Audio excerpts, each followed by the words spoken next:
कामदा एकादशी। ऋषि ने कामदा एकादशी का व्रत और प्रताप बतलाया है और ललिता से इस व्रत को करने के लिए कहा। ललिता ने ऋषि के कहे अनुसार इस व्रत को किया शुक्ल पक्ष में और कामदा एकादशी का व्रत रखा। चैत्र शुक्ल पक्ष में कामदा एकादशी का व्रत किया जाता है। इसका महत्व भगवान श्री कृष्ण ने युधिष्ठिर से कहा था। चैत्र नवरात्रि के बाद यह एकादशी मनाई जाती है। इस साल यह एकादशी 29 मार्च को है। ऐसा कहा जाता है कि जो एकादशी का व्रत रखता है उसके सभी पाप नष्ट हो जाते हैं। यह एकादशी बहुत पुण्यमयी है और पाप रूपी ईंधन के लिए तो वह दावानल है। कथा इस प्रकार है। कामदा एकादशी की व्रत कथा। इस समय एकादशी की पौराणिक कथा भगवान राम के पूर्वज राजा दिलीप ने गुरु वशिष्ठ से सुनी थी। कथा के अनुसार प्राचीन काल में पुंडलिक नामक एक राजा राज्य करते थे। वह भोगीपुर नगर में रहते थे।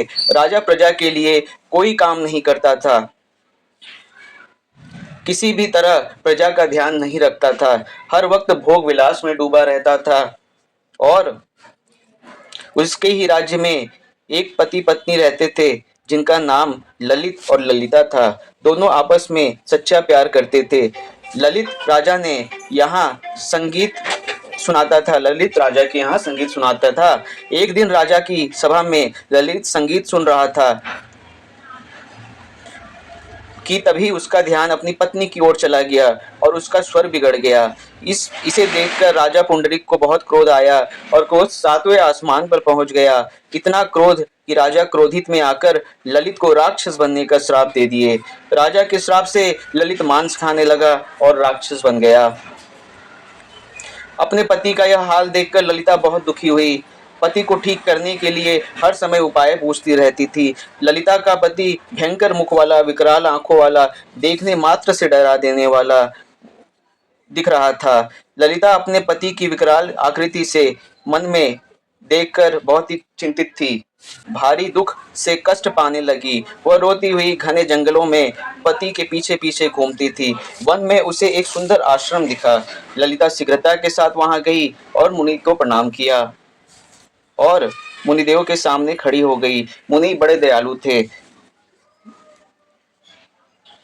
उसने कहा कि उस दुखनी को देख करके वे इस प्रकार बोले, तुम कौन हो, कहाँ से आई हो?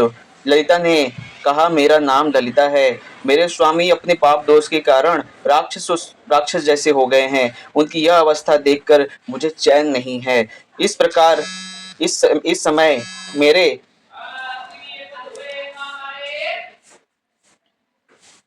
इस समय मेरा कर्तव्य है कि जो कर्तव्य हो वो बतलाइए। जिस पुण्य के द्वारा मेरे पति राक्षस भाव से छुटकारा पा जाए उसका उपदेश दीजिए। ऋषि बोले, इस समय चैत्र मास के शुक्ल पक्ष की एकादशी है और इस एकादशी तिथि में जो सब पाप को हरने वाली है।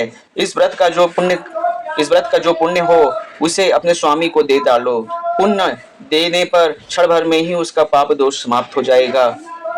मुनि का यह वचन सुनकर ललिता को बड़ा हर्ष हुआ।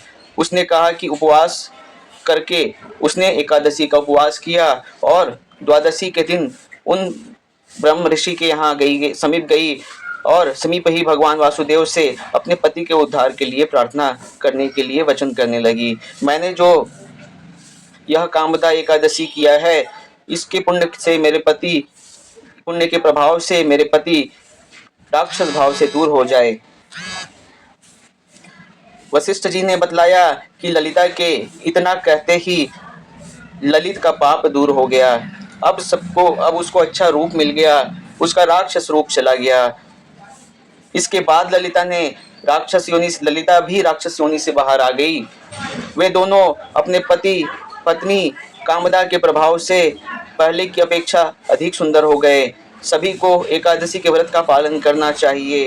कामदा एकादशी ब्रह्म हत्या आदि के पापों और पिशाचत्व आदि दोषों को भी नाश करने वाली है। इसके पढ़ने से और सुनने से वाजपेय यज्ञ का फल मिलता है।